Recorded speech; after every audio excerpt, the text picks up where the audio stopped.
be okay. I think they'll eke out a win in Seattle. Okay, and I don't know, Jack. I mean, the problem with Miami, of course, is their defense. To me, I mean, a quarterback could play. A second string quarterback could play okay with the Dolphins because of their wide receivers and running game. No doubt their offense is high powered as long as you don't make mistakes. So the defense that's the only reason why I didn't go with that game, because I thought about it too. And I'm just thinking about Miami's defense. I don't know if they can control Seattle's offense or not.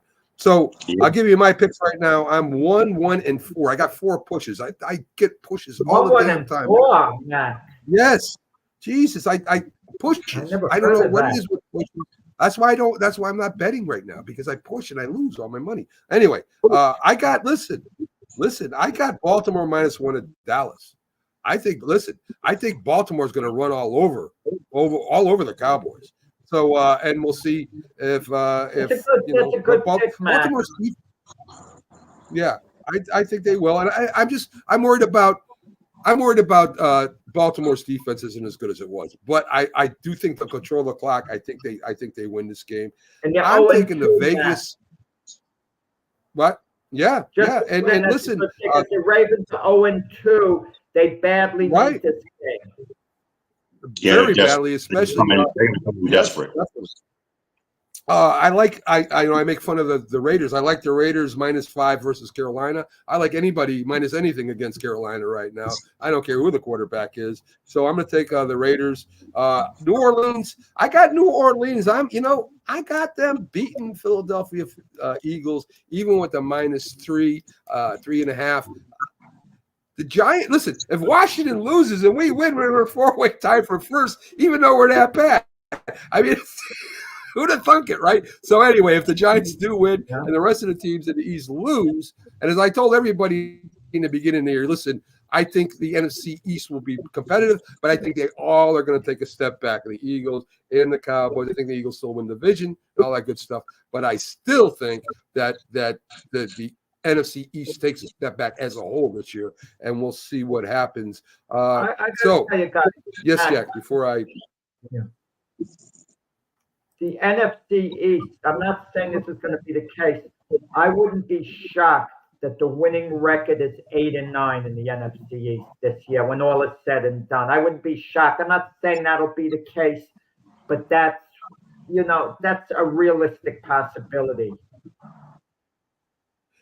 Well, as you see, we've got a lot of Lions comments coming up. That's because of our guest who's down underneath right now. And we got Jeremy B. He's a Lions podcaster. He's part of the Sports Huddle Network. And we're going to bring him up. We're going to talk a little bit about the Detroit Lions. And hopefully he stays with us. And as we go through all our picks, hopefully he stays with us. And maybe because he knows a little bit about football. He was on the show last week as a viewer. So we're going to bring him up. Let's bring up Jeremy B. How you doing today, Jeremy? They're killing me on the Giants. How you doing, Jeremy? I'm doing fantastic. Any day I wake up is a great day. Yeah, I agree with that. 100%. So let's talk a little bit about Lions here. The Lions right now are 1-1.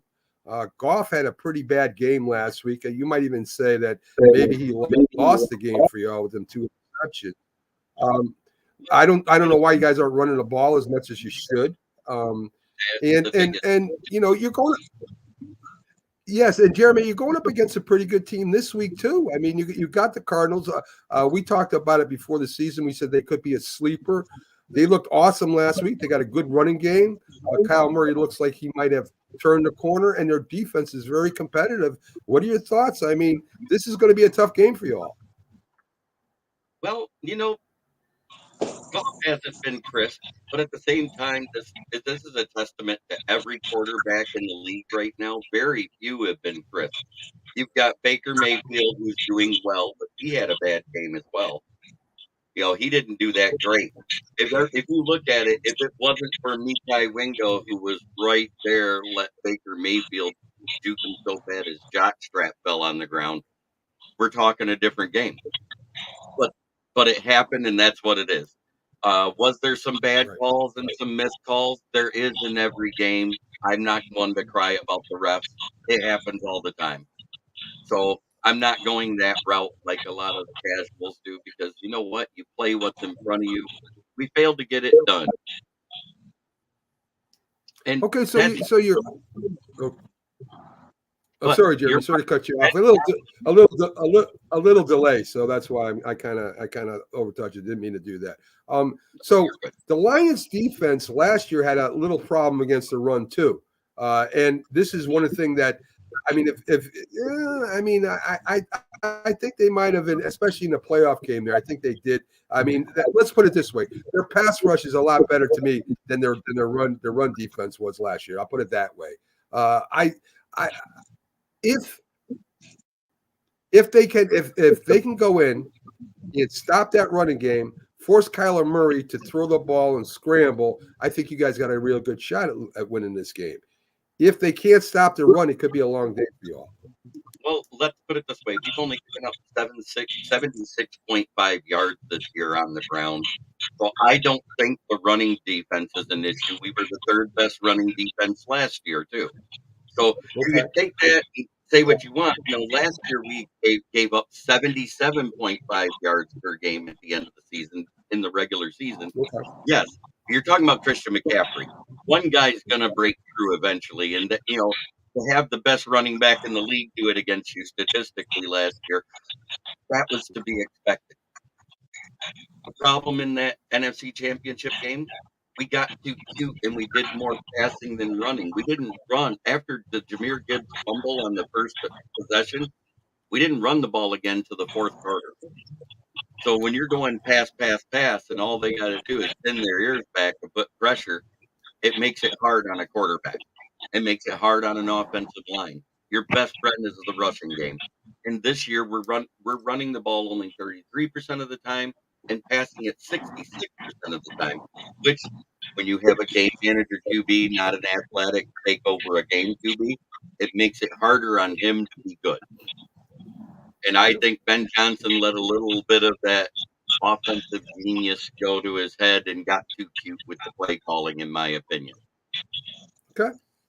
Jeremy, how hard was it to take that loss in the NFC Championship game, to have the lead and have it appear you've gone to the Super Bowl?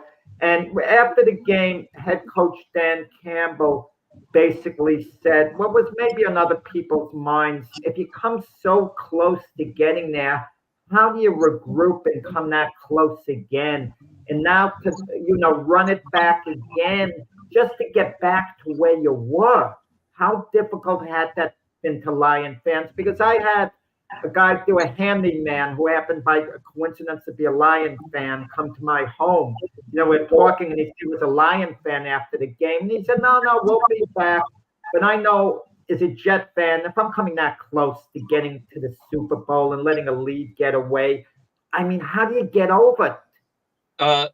Getting rid of the one person that failed to execute in that biggest stage, who also did it on the biggest stage and failed to execute in the Super Bowl with Goff in 2018, was Josh Reynolds. You can say what you want. Josh Reynolds dropped a pass in the end zone towards the end of that game that would have tied the game versus the Patriots to send it to overtime and gave him a shot to win. And if you want to even get even more dissected, because you look at the completion percentage, it looks like Goff had an awful game.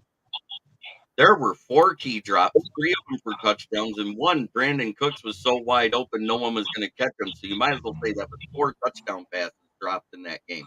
And I'm not saying Goff is the best thing since sliced bread. What he is a great game manager and a really smart QB who tries not to put the ball in that situation. But when he's under pressure, he makes mistakes. You've seen it. The Bucs, even though they didn't get a sack, they got 19 pressures on Goff last week. So the O-line needs to shore up. And specifically, I'll tell you the 2 that needs to shore up the most. That's Graham Glasgow and Frank Ragnow. They gave up the most pressures from the interior O-line, and that's horrible considering Vita Vea, their best defensive tackle, didn't play almost the entire second half. That's not good. When the best defensive tackle goes out of the game, they're already missing their second best tackle, the second-year guy, Clyde Panty, and you can't stop anybody in the middle. That's not good. So we've seen a lot of offensive coordinators. When I coached, the offensive coordinators were the mad scientists of the team, right? They were always designing these special plays and these double reverse pitches, passes, and I had to calm them down. I'm like, listen, dude, we're running the ball well. We're running the ball. I mean, until they stop us, we're going to do that. You've seen it in Philadelphia. So in Philadelphia, they're running the ball, so they're going to start. They're going to depend on the passing game. You've seen it in Dallas. I mean, they really didn't try to establish a run last game. You're seeing that the running game is coming back in the NFL, and especially with quarterbacks like Goff. I would even say Dak Prescott. You need that play action pass.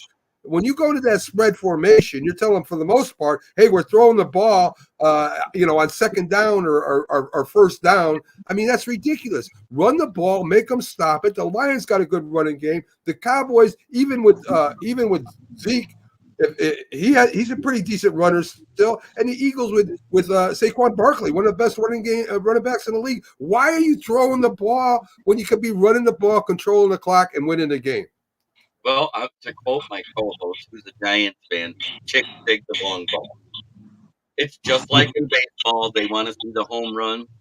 They want to see those 50-yard passes. They want to see that flash, dazzle, and ooh, ah type stuff. A lot of teams have gone away from the run. The problem is the Ravens have gone away from the run, and they've got one of the best running backs in the game right now. When he's touching the ball 13 times or less, that's a travesty. I understand they got the best running back that can throw a football in Lamar Jackson, but you gotta feature your running backs. And I always said this was a problem with the Ravens because they've had decent talent. Just look at what J.K. Dobbins is doing in that run first offense that Jim Harbaugh runs. He's putting up some massive numbers, and a big reason why they're 2-0, surprisingly to a lot of people, because nobody expected it. Because what do they have on wide receivers? A couple guys and some picks that they got with bags of chips in the late in the draft. They're doing it. It sounds like they're doing it with smoke and mirrors. They're doing it with smash mouth football, just like Harbaugh did at Michigan. And I also said that was a key to beating USC for Michigan last week, was going back to smash mouth football like they did versus Arkansas State. Run the ball more than you pass it because you got a first-time starter in Daniel Orji, and he only threw for 32 yards, but we came back and won in that game, and that was because of the defense and because of the running game. So use the run to set up the pass is the biggest thing, because when you set up the pass, the play action works better. Those trick plays work better when your running game's effective because they don't expect it. If you're running those passing plays and those trick plays and you're not doing the run to set up that play action, and Goff is the second best QBR and percentage rate in the league with play action passing with a 78.6 completion percentage. Hello, Sonia. Hi, good morning. Good to see you, bud. But when he gets to do play action passing, he's second best in the league. And you know what the bad part is? The guy that's above him just retired last year in Tom Brady. I mean, that's all great. That's all great stuff, Jeremy. And again, we've talked about this ad nausea. And good morning, Sonia. Glad you came in. We'll get to you 1 second here. With the defenses today, they're smaller, they're fast, they're hybrids. You got safeties playing linebacker. You're concerned about speed more than you are about big guys. It's prime for the picking for running games. And that's why, when people like idiots like Kuiper comes on and says we're going to move the safety up or it's going to be a penalty or some stupid thing that he said there because they want to get the passing game going. Of course, the passing game is going to get going at the end. But right now, offenses are taking advantage of the smaller defenses, and that only makes sense. Yeah, and that's one of the things I'm glad we addressed. You want to talk about what the worst part of the Lions defense was last year. Hands down, it was the secondary. Cam Sutton gave up the most yards in the league with 850 and also the most touchdowns in 13.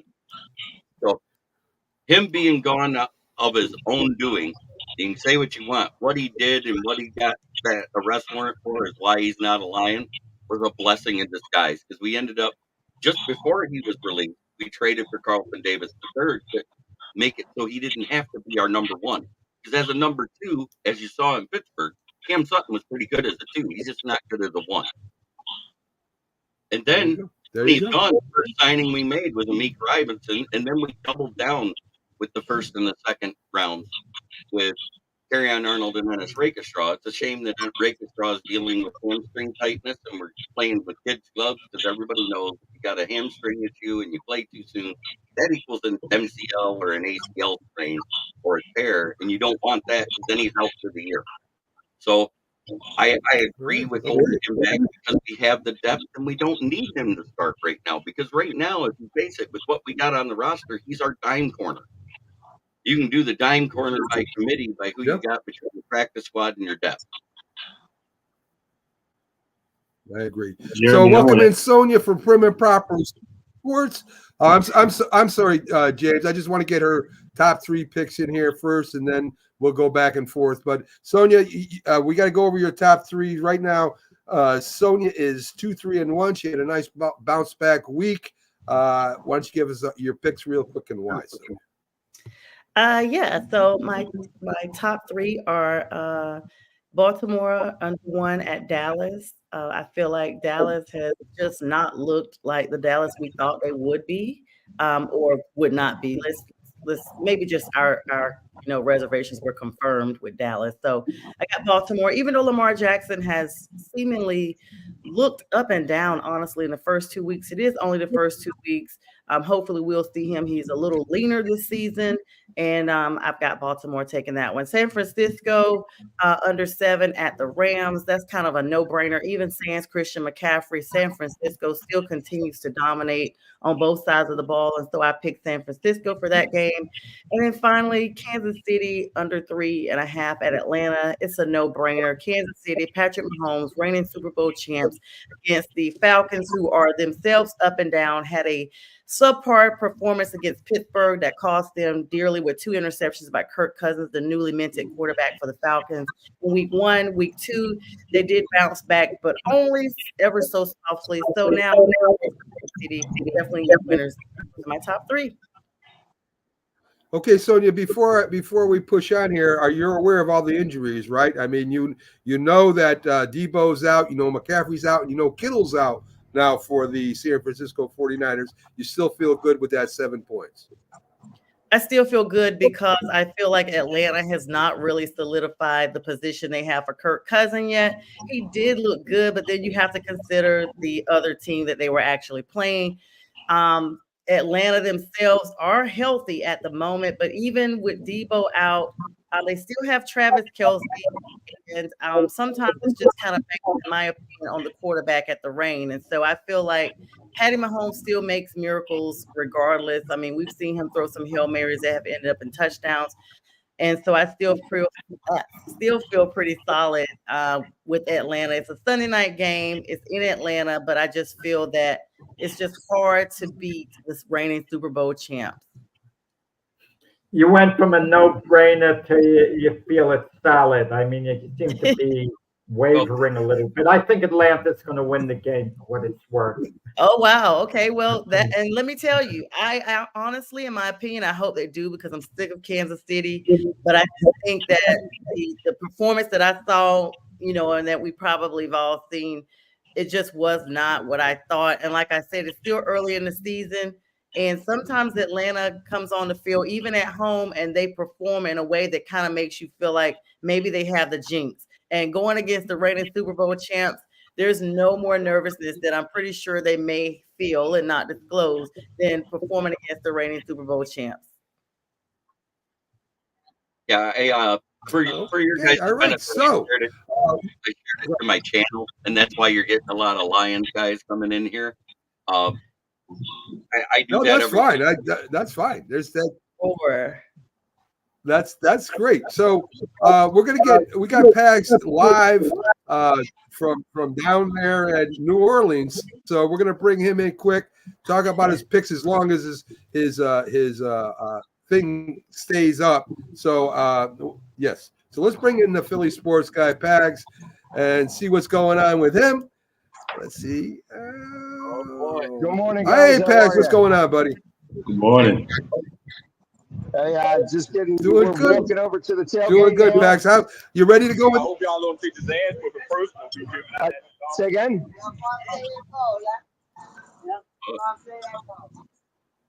Can you guys hear me? Are you on Canal I'm Street? sorry, Pags. I was just, yeah, I was just stopping for a second just to make sure that we won't over talking each other. Pags, I got your picks. It was interesting that you didn't pick the Philadelphia Eagles today. No, they always have a tough time playing down here. I think it's going to be a high-scoring game, but I think it's the last 4 or 5 times I've been here, I've all come out with L's. So I don't want to jinx them by saying that we're going to win and not. Go the opposite way. Maybe it'll work. Okay. So you also got Houston. You also got Houston playing at Minnesota. You're taking Houston. Yeah, I like Houston today. It's funny. I probably could have went with Seattle. I thought that was an easy choice, but I also believe that like Seattle could actually just blow it. I think that Miami's quarterback, if he plays any good, they're going to beat Seattle. So I don't think Seattle's a really good team. The other picks, I don't even remember what I wrote, but I know that they were good picks. And since I'm leading, I know that it's just going to continue. Okay. You also got the Chargers +1 at the Steelers. This is 2 defensive games, both with good running teams, but you like the Chargers in Pittsburgh. Yep. Yeah, this is another one of these games. Last week, a lot of the home dogs won. This week, it's going to be the opposite. There's going to be a lot of road teams that win. Okay. All right. Okay. So we'll see what happens, Pags. He looks like he's on. Okay, so everybody, this is. Yeah, I'm. So we're just off of Canal Yes, he right looks now. like We're he's headed down towards the. We're headed down towards the stadium. So, but Canal Street's one street over. Okay. We're on the backside. Right. Okay. So, All right. yeah, So we're trying I to know you walk got down your Bourbon Philly, Street you got your yesterday. Eagles crew with you and ready. Exactly. See, I'm wearing not the green only- today for you, Pags. I'm wearing green. Please beat the Saints. I'm representing the Eagles today with my green. Hey, listen, we stop one undefeated team today, and then next week we probably have to stop another undefeated team. Yes, do it. Oh Let's my go. goodness. Carolina All I keep hearing down here is who that? They just think they should throw it Isn't up. that the Bengals? Isn't that what the Bengals say? Who they? They say who they. They say who they. Who that? Who they? It sounds like they're all the same. Yeah, who they? I don't know. Yes, it does to me too. Pags. Oh no. There you go. We had to hear that. We had to hear that. 20,000 strong. Hey, Pags, I'm going to let you go. All right. Yeah, I know you guys travel well together. I'm going to let you go. Good luck to you in the game today, and I hope you lose, and you can join us in our sorrows, okay? I don't think so. There ain't no sorrow enough for the Giants that the Eagles are going to face.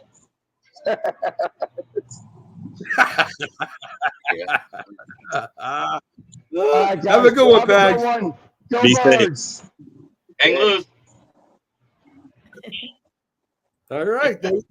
There you go. The Philly sports guy live from New Orleans. I mean, he's a character, I'll tell you that. So let's start doing the rest of our picks because it's getting a little late here. So Jeremy's with us. He'll give his picks. He'll see what he thinks too. So let's. Everybody's saying and mugging people. I don't know. Pags. If you got to know, Pags is a very nice guy, very smart individual, very good commenter. But he does this wacky thing, and he's built a business off of it. So hey, what are you gonna do, right? Hey, good for him. So let's get to our picks, guys. Let me start. Let me get to them real quick. I've got my pickup right here. You guys were talking picks. I pulled up my pick and choose for this week. Beautiful. So we got the Chargers at the Steelers. Look, the both running games, both tough defenses. I just like Pittsburgh at home. I think their quarterback will run on the Chargers on third downs, and that's how they'll win this game. What do you think, James? I disagree. I mean, obviously, one of my picks I got the Chargers winning. I like their running game. I think they're going to run it down their throats. I mean, I love the defense of Pittsburgh. I just think Jim Harbaugh is going to squeak one out. It's going to be close. Yes, I think so too, Jack. I mean, listen, Herbert might play. That might help him, and might hinder him. I don't know.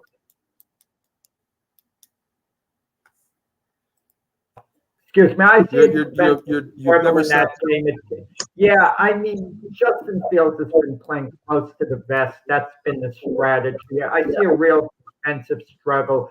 Both teams running the ball a lot. It coming down to the very end of the game. I could see the Chargers actually eking out a game like a 16-15 type game, eking it out at the very end. Very low scoring game. Jim Harbaugh's type of game. Yeah. What do you think, Sonia? You've got the one of the best coaches in history, with Tomlin going against a coach that wins everywhere he goes. Wow, when you phrase it like that, it does kind of make you pause for a second. But I'm pretty solid with Pittsburgh. I mean, they look absolutely good. Like you said, a long-term coach that has been the coach for quite a bit. We know that Pittsburgh does not part ways with coaches very often. And so I think this is one of those things that familiarity is going to take over. And let's face it, Harbaugh does win everywhere he goes, but he's still new back to the NFL. He's only been with these guys since the spring. And I think this is going to be one of those situations that Tomlin gets to win. It's Pittsburgh. Let's go. Jeremy, I mean, listen, if the Chargers win, they're 3-0, man. What's going on? Well, if the Steelers win, they're 3-0. The whole AFC North compared to what everybody projected is upside down right now. Exactly. The worst team in the division is Cincinnati. It's matching up just like last year. It's going to come down to one of those other three teams because everybody else right now, according to the statistics, because in the Super Bowl area, teams that's gone 0-2 have a 6% chance of making the Super Bowl. The only team to have done it is the Cincinnati Bengals. You can't count them out. And that was back in 2021 when they faced the Rams. So I got Pittsburgh winning because they're at home. The terrible towels will be out. It makes it hard when that crowd gets loud and raucous for an offensive line to hear the cadence of their quarterback. And I think that's going to be the difference. Even though Herbert is a cagey veteran now and not just some wet-eared, snot-nosed, wet behind the ears rookie anymore, and he is a consistent quarterback, I just think overall that defense shuts down the runs better than a lot of other defenses do. And the Chargers defense is still suspect of the run, as we saw, because they don't have Josh Jacobs, but yet Oakland was running on them. So, listen, Jerry, I think it'll be a tight game. Chicago +1 at the Colts. Will their Caleb Williams step up, make some plays so that they can beat the Colts? And let's not think the Colts aren't going to have a good defense. They do. And they're going to put as much pressure as they can on this young quarterback. I think Indy at home has a shot at winning this, guys. What do you think, Jack? Yeah, I like Indy 20-17 type game. Caleb Williams is really struggling, and you could sense there's a little bit of dissension in Chicago. I mean, at the beginning of the season, there was a thought maybe the Bears could represent a threat within the division, but I don't think Lion fans are too worried about the Bears in that division the way they'd be concerned, let's say, about the Minnesota Vikings, not just because of the records, because the Bears have actually won a game this year. They're 1-1, so they're not off the horrendous start. But I'm not too optimistic. It's going to take time for this bad team to gel on offense with Caleb Williams. James, would you agree with that? I know. Have you ripped down your poster of Caleb Williams in your living room? That's all I want to know. It's halfway off. It's hanging off. The top two tacks have been taken down, so it's not showing. So I still see its cleats. Look, let me say this. I think right now, for any rookie quarterback, they have to have a safety net. You got to have a tight end, somebody that you can throw the ball that you can rely on third downs. And to me, that guy would have been Keelan Allen. But so far, he's been a no-show. He's got a heel. He's out this game, too. So, you got a rookie wide receiver that's not doing that well. He had a knee injury. And you got an offensive line that's just not that great. And so I don't think some of it's on Caleb, but I just have to blame the situation is just not good, and bad luck is coming to play. And I like – and even on the other side, we're talking about Indianapolis. What's the quarterback's name? I can't think of it. Anthony Richardson. Anthony Richardson. Yeah, Richardson. He's freaky. I mean, he's got a strong arm. He can throw the ball, but he threw 3 picks as well that are just like kind of questionable. So it can go either way, but I kind of lean with Jack and think that they're going to win this game at home. Sonia, James says that they need a safety net. DJ Moore is there. I don't see him throwing the ball to DJ Moore or hit him in stride. I mean, how many excuses are we going to give Caleb Williams right now? Right now, he's not playing well, and I don't care if his offensive line is not the greatest in the world anyway, but he's just not playing well right now. And when he starts playing well, the Bears will start winning. That's all. Yeah, I don't think it's a safety net issue. I think it's kind of what I always say. This is almost something I should coin: acclimation from college to the NFL. This is his first year. We're seeing a genuine acclimation literally before our eyes. We've seen, unfortunately, even the worst in other quarterbacks that I won't mention right now. But everyone cannot come out and go into the league and be a CJ Stroud. I think this is the thing that people have now seen, and they have it in their minds. Oh, it's so possible. Everybody can do that. Even the best quarterback, as we see Heisman Trophy winners come to the league, and they are, for lack of a better term, bust. Now, people have predicted that Caleb Williams was not going to be the performer that they thought he was going to be, and have even him to Justin Fields. But right now, I'm looking at him in a Justin Fields microcosm where the performance of Justin Fields was not as good. And in fact, let's be honest, this is Chicago, not the 85 Bears. This is almost the 2025 Bears. And they have the same players on both sides of the ball. They got DJ Moore before this year. This is not DJ Moore's first year. And he's not going to be the DJ Moore that is Superman in a cape that he once was in Carolina. His performance over the years have been up and down. He comes in instances where he does these trick plays or these amazing plays, and people are like, oh, there he is. No, Chicago, you wanted him, you have him now. He's not going to be your savior. Caleb Williams, unless he turns this thing around pretty soon, Chicago's going to continue to go down the drain like they always are. They're at the bottom of the NFC North. Ooh, she's coming in hot. But at the same time, let me ask you, Jeremy, let me set you up. Let me ask you. I mean, you follow the NFC North, and you follow these teams closer probably than we all do. Is there any chance that if Caleb Williams, say the Bears end up 1-4, 1-5, is there a chance they put their backup quarterback in there, let him sit and take a rest? Well, considering their O-line looks worse than subway turnstiles at rush hour, I would be putting Tyson Bagent in because he won with this O-line last year. You know, he's an actual pocket passer. He's athletic enough to get outside the pocket. There's a difference between a QB who's athletic and an athletic QB. And I've been trying to explain this to everybody. When you got a guy that has that hero ball mentality, Justin Fields has it. Now Caleb Williams, he showed it at USC. That means they're about a 1 or 2 read quarterback. If they don't see those and they feel pressure, they get outside the pocket.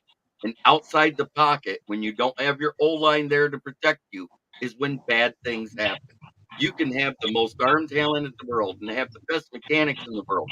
But if you are not set properly, when you're outside that pocket to make that throw, it's not going to be accurate no matter how much you want it to.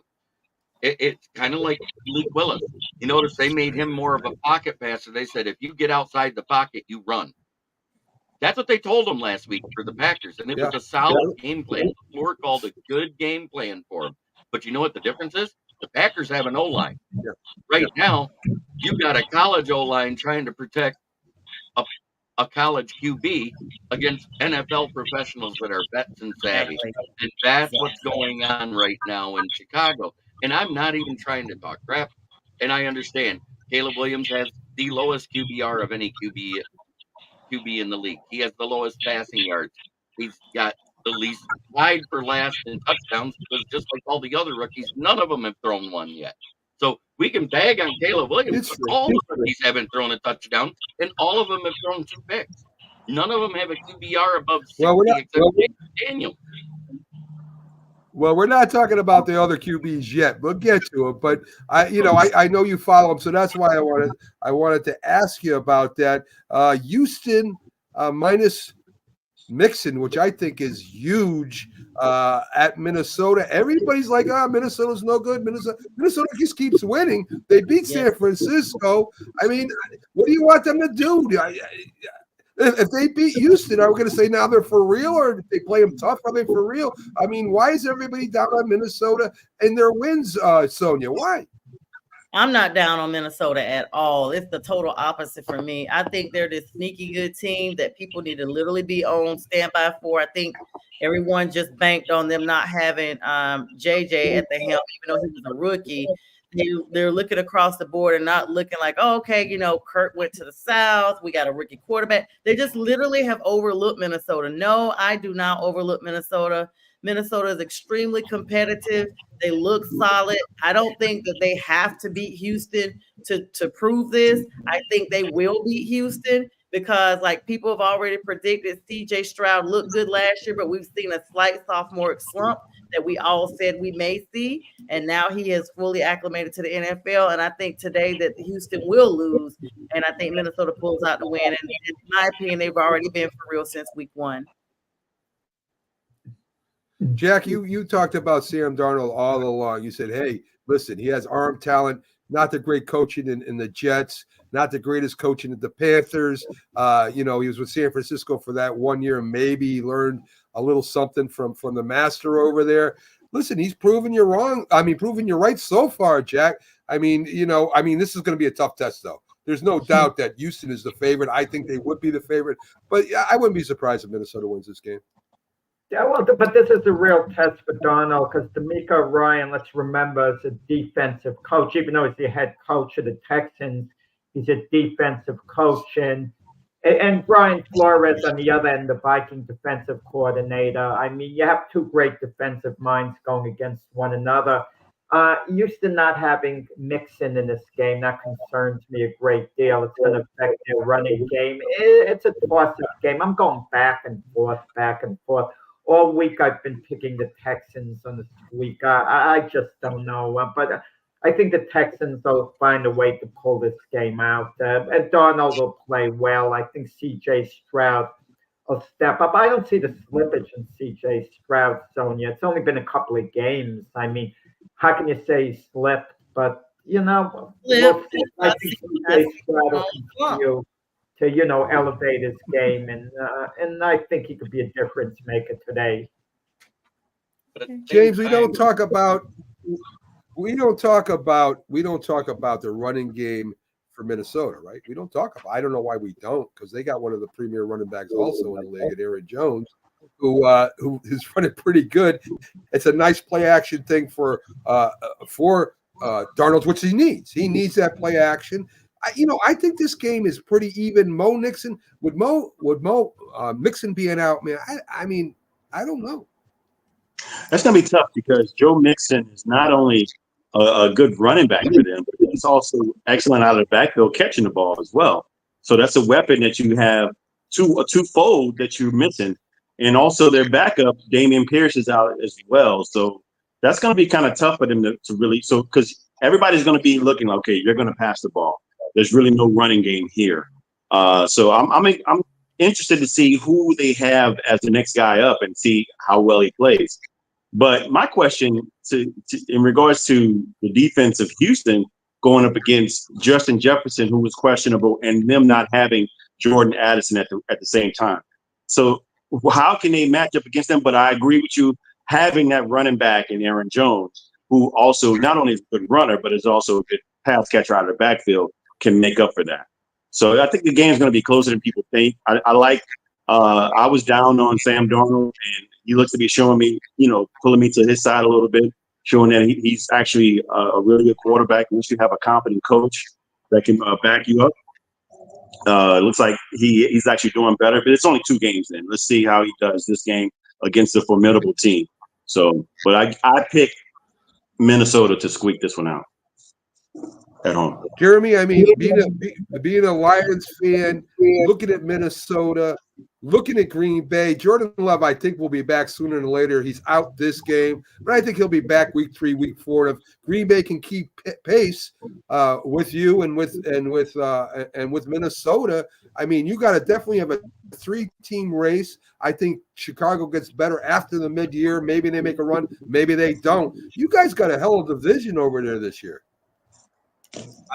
I've said coming into this season, the AFC North and the NFC North are the 2 most fierce competitive divisions in football right now because of the depth of talent for all 4 teams. The Bears proven they can win without an offense already. Because they had no offense. 94 yards. If you take away the 29.5 yards in sacks, he had 63 yards. It's 63.5 yards in his first game passing. You have nothing out of Swift so far. He's averaging 2 yards per carry, and this is a testament. When I looked at who the Bears signed for their O-line, then they didn't sign enough in the interior. If you look at the PFF rankings, they signed guys that were just above who they lost. So it was a lateral move. You're talking about a guy that maybe had one more block or one more pancake than the guy that was ranked just below him, and that's who they signed. They said, "Oh, this guy had one more. Let's get him." They should have spent their money as O-line, not weapons. But the thing is, the weapons have been there in Minnesota, and then they added Aaron Jones to it. Aaron Jones adds a dynamic that Madison couldn't. He is not a prolific receiver out of the backfield. He's good between the tackles. Aaron Jones is good in space. It's kind of like having Monty and Gibbs. You got Madison for between the tackles. You got Aaron Jones to get outside and make something happen out in space. And whether it's receiving the ball or running the ball, Aaron Jones can do both. So I hated seeing Aaron Jones go from the Packers to the Vikings. I'm not going to lie. As soon as I saw that they signed Josh Jacobs, as much as I hate to say it, he had a good game. But Josh Jacobs, since his injury, he'll have that good game. He'll have a bad game. He'll have a good game. He'll have a bad game.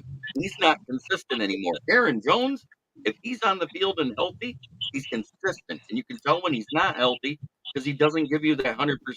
Because he doesn't want to get hurt. He doesn't want to miss multiple games like he has in his career. And that's the thing. If Aaron Jones is struggling early in the game, it's a precursor to an injury. It's a tell. So that's something to watch for in his statistics. If you see a dip in his statistics, that means he's getting ready to miss 2 to 3 games because that's all he misses in his career at one time usually. Is 2 to 3 games. All right, Jeremy, thanks for that. Because their secondary's better. You can't say it's not. You got Harrison Smith, who's the hit man out there, and he makes things happen. But on the other side, you got second-year guy Josh McCullough, who hasn't really been showing up yet lately. You got Byron Murphy, and then you got recently signed Stephen Gilmore. So, yeah, they got a nice complimentary back there, but if that front 7 doesn't hit home, and they haven't faced an O-line like this yet, that's the biggest thing. The O-line talent for the Texans is very good. They're one of the top 10 O-lines in the league, and I think that's going to be the difference in the game. That's a great point. Let's get to 2 teams, and I want to get this fast because I want to talk a little bit about the Hall of Fame here. So real quick, the Jags at Buffalo. Who do you got, James? Just who do you got? Who would you take in this game? Buffalo. I mean, just what he's done. We're talking Josh Allen, what he's done against the previous 2 teams with limited talent. I just see them not they're going to continue to steamroll teams. Jack, Trevor Lawrence versus that Buffalo defense has been playing well. You with James? You think Buffalo wins this? Yeah, I think Buffalo wins. The Jaguars might cover, within, 5.5 points. So I suspect, Buffalo win a 21-17 type game. We keep waiting for Trevor Lawrence and the Jacksonville offense to start rolling at some point, and I don't know if that's even going to happen. But the Jags do have a pretty good defensive unit, and Buffalo, as charismatic as it is with Josh Allen, there are a couple of holes there. Their receiving corps, despite, drafting Keon Coleman, it's a little questionable. James Cook isn't an elite running back. He's okay, though. So Buffalo might not be as strong as some people think they are, but I think they'll have enough to win this game, especially at Buffalo. At Buffalo, Sonia, I think James Cook is a very good running back, and I think he's a fantasy football. People are jumping all over this guy. What do you think? Buffalo, Jags, who do you have? You're right about James Cook. I think this is Josh Allen's prove it time. He's definitely trying to come he's got to, this is week 3. You got to start shaking something. I think Trevor Lawrence, his agent, really did well getting him the money he got, because right now we have not seen the performance match the money. And of course, with that being said, I have Buffalo at home. All right, with the points, Jeremy, what do you think about this game? I mean, I kind of agree that Trevor Lawrence, Jack said one time, he said, he owes you $10 and he just keeps giving you a nickel, just a nickel. He doesn't give you the full amount of $10 or something like that. Anyway, what do you think, Jeremy? Who do you like in this game and why? I like Buffalo for all the reasons you guys said, and also because Trevor Lawrence statistically is only 0.1% better completion percentage than Daniel Jones. He has 2 less touchdowns and he has 3 more interceptions. Daniel Jones is considered a bum, and Trevor Lawrence is considered God's anointed sunshine. Wow. Thank you. I appreciate that, being a Giant fan, that Daniel Jones is playing better than Trevor Lawrence. Washington, +9 in Cincinnati. In Cincinnati, we'll see what happens. I mean, it looked like Joe Burrow's wrist isn't bothering him anymore. Looks like T. Higgins will be playing. It was a game-time decision. I think he plays today. Washington had that victory against the Giants without a field goal kicker. Cincinnati does have a field goal kicker. What do you think, Jack? Yeah, after what happened in week 1 with the Bengals losing to the Patriots, you realize anything's possible. But if the Bengals are Super Bowl contender, this is the type of game they've got to win decisively, by 17 points or so. A commander team coming into Cincinnati, Jaden Daniels still in the developmental stage. I look for Cincinnati basically to roll and, win this game big. James, say that Washington can run the ball really as good as they did against the Giants. They do have a good running game. Jaden Daniels can also run. The defense may be a little suspect. Can they stay within that 9? Only if he throws a touchdown. He hasn't thrown a touchdown yet. So I just look. I mean, they've been winning off field goals. So no, they're not going to do that if he doesn't throw any touchdowns. And that's my guy coming out of LSU. And I just think, obviously, clearly, he's, like Jack said, he's in the developmental stages. He can run it best. I mean, he could throw it and throw some dimes, but again, he's going against premier defenses, and I think this is one of them. And I just don't see them winning. Yes, Sonia, Cincinnati does have a good pass rush. They are a little suspect to running, and this is where Washington is pretty good. You agree. Do you think Cincinnati rolls over the Commanders? Yeah, for the collection of what everyone else before me has said, those are the reasons why, excuse me, I would definitely say Bengals going to do it. You're talking about maturation versus novice here. If it comes down to nothing else, like James and Jack both talked about, acclimation to the NFL, Joe Burrow's been here before. Cincy, on certain instances, they do look good. If they can get their run game together, we're gonna see a even bigger point deficit, in my opinion, because like everyone said, Washington's only been like really putting their kicker to work. Let's be clear, and unfortunately, to the Giants' demise. So yeah. Jeremy, that's the old saying: when everybody goes one way, go the other. I don't know, man. I think Washington could keep it within the 9. I think the Washington covers. I do think that Washington covers because they do have a good field goal kicker, as the Giants found out. So I think that is the difference in the game. But Joe Burrow, when you're talking about heads up play, no point spread, is 3-0-1 in his career in week 3. This is year 6 now. And the only reason why I say that, the only one he could have lost, he was hurt. Ooh, that's big. Yeah. So, Yeah. he's Very, basically undefeated. He's undefeated on week 3. I think that continues, but everybody expects the Bengals to come out hot and go big. You got to remember, T. Higgins hasn't played a down since the second week of the preseason. He signed his tag and went back to practice, got hurt, and then been on the shelf ever since. So there's rust. That's true.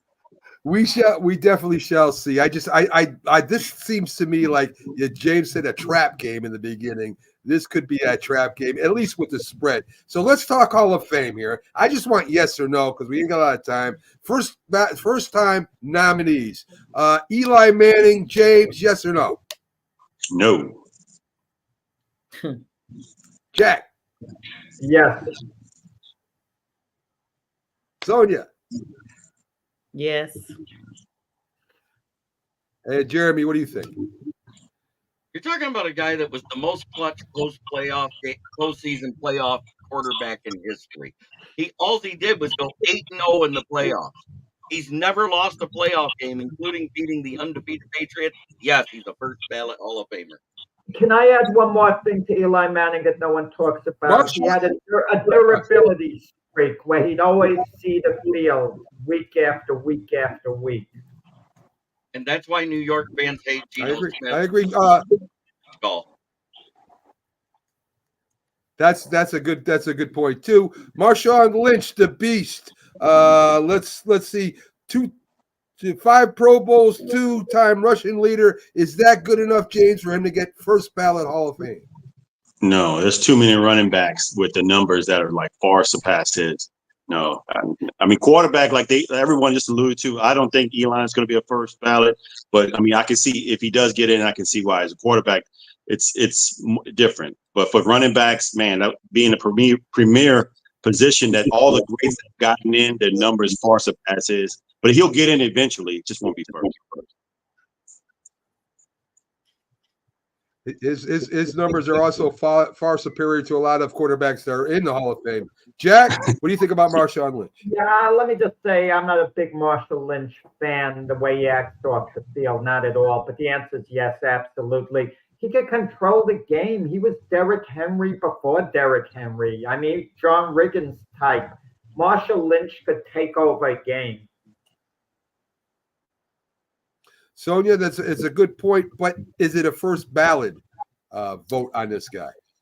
That's what I was gonna say. I'm gonna mix the opinion of Jack and James, and I'm gonna say not first ballot, but definitely Hall of Fame because running backs have put up numbers, but he's durable. He has been a game stopper. There's a reason why they called him beast mode, but he's maybe not a first ballot, but he is a Hall of Famer nonetheless.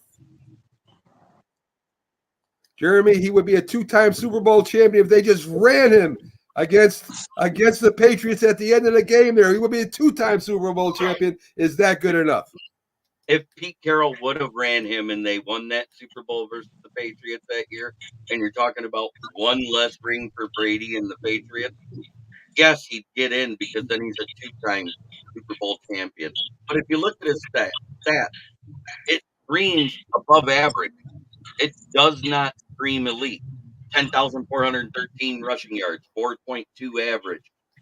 Elite 5.0 and before, and there's only Jeremy.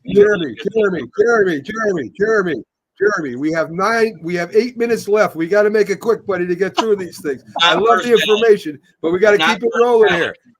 Not first So, ballot. thank you. If Thank this you. was a Thank you. gift, Terrell Suggs, guys. ooh, Terrell Suggs, I believe first round, no brainer. He's in there, dominating outside linebacker. Super Bowls with multiple teams. James, what do you think? Yeah, I think so. That's Yeah, Jack. yeah. He anchored that Raven defense too. Yeah. Yes, Yes. he dominated and had that last Super Bowl with Kansas City. Sonia, your yes too. Jeremy, definitely. All right. So I think there are a few no doubters, right? And there's one more no doubter, and of course, people are like, oh, a field goal kicker. Adam Vinatieri, basically in the beginning, when the Patriots started winning championships and Super Bowls, was the reason they won. He made kicks in the snow. He won championships. He won Super Bowls. He goes to the Colts. The Colts haven't won a Super Bowl. Guess who kicks the field goal for him? Adam Vinatieri, the guy right now. And I'm going to take some time on this because it's very interesting. I didn't realize all this. 4-time Super Bowl champion, NFL scoring leader of all time, folks. Most Yes. career points of all time. I mean, this guy is the reason Tom Brady has 2 extra Super Bowls. There's no doubt in my mind. And of course, the Patriots had great special teams. I think it's no ballot. No doubt. Does anybody disagree with this? No, And absolutely. he's the oldest field goal kicker too that actually retired at that age because he was still putting it out. I love Adam Vinatieri. Yes. He was Always. clutch. He was very clutch in the biggest moments. So you can't argue that. Position. I was for hoping the position, Giants would he- sign him after they lost their field goal. Go ahead. Go ahead. Sorry, Yeah. Jack. Yes.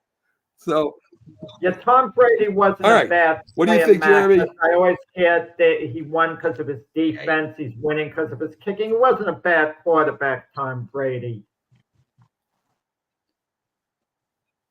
he was a game manager at the time, Jack. That's all. Yeah, he Those was a are game the two, manager. yeah, those Yeah, are- Brady. If he were playing today, he'd be about the 9th or 10th best quarterback. Yeah, I agree with you, Max. Sure.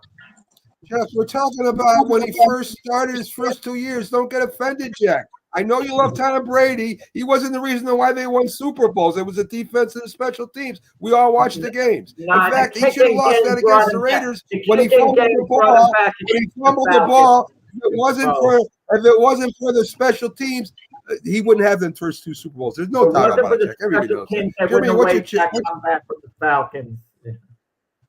Adam Vinatieri won the first 3. what Super do you Bowls, think, Jeremy? So he's in. Oh yeah, Adam Vinatieri's the Yes, most I worthy agree of with that. everyone on the ballot this year. That I'd agree. He's definitely the most worthy. Yeah, position for position. I agree with that too. I want to ask you guys. We got time. Darren Sproles. We saw Hester got into the Hall of Fame. Darryl Sproles was a running back / receiver / returner, and as a returner, he returned for 11,313 and 313 yards. That's more than some running backs in a whole career run for. I mean, I love Darren Sproles. I think he's a guy that was an overachiever, was quick, was hard to bring down, a little spark plug. I'm rooting for him. I don't know if he makes a first ballot, but I think he's got an outside chance there, Sonia. What do you think? Yeah, Darren Sproles was a beast. Literally before there was a beast mode analogy with Marshawn Lynch. I think it's a no-brainer. He's definitely first round Hall of Famer, first ballot, Hall of Famer. I mean, who doesn't love the stats he put up? Look at the stuff that he's done. And if I remember correctly, he was also involved in a lot of stuff off the field. And sometimes when you do really good stuff off the field as well, and it makes you a more rounded person, it just makes you, because people that didn't know, football acumen or whatever, they know him through community stuff. So now you marry the both of them, and it just makes him an even more formidable person to be on this ballot. So I'm, all in for Darren. James, what I mean, do you agree with that? I mean, listen. I don't know if community service is the reason to get in the Hall of Fame, but it's a nice thing, right? He gets known. And everything. Do you think there was Sproles? I would like to You- take a couple of guys out of the Hall of Fame. Hall of Fame. You can get to the Walter Payton Man of the Year Hall of Fame, but probably not that. But let me say this: as a Saints fan, I got firsthand opportunity to see this guy, and he broke the record for a season in all-purpose yards.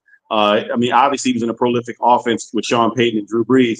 But I can go all the way back. We can look back at in college when this guy was a running back for Kansas State, and he rushed for 1,900 yards. So I'm not surprised at what he did in the NFL. I just don't think it's going to be first ballot worthy. As much as I love him and I'd love to see him be first ballot, I don't think it's going to get him there.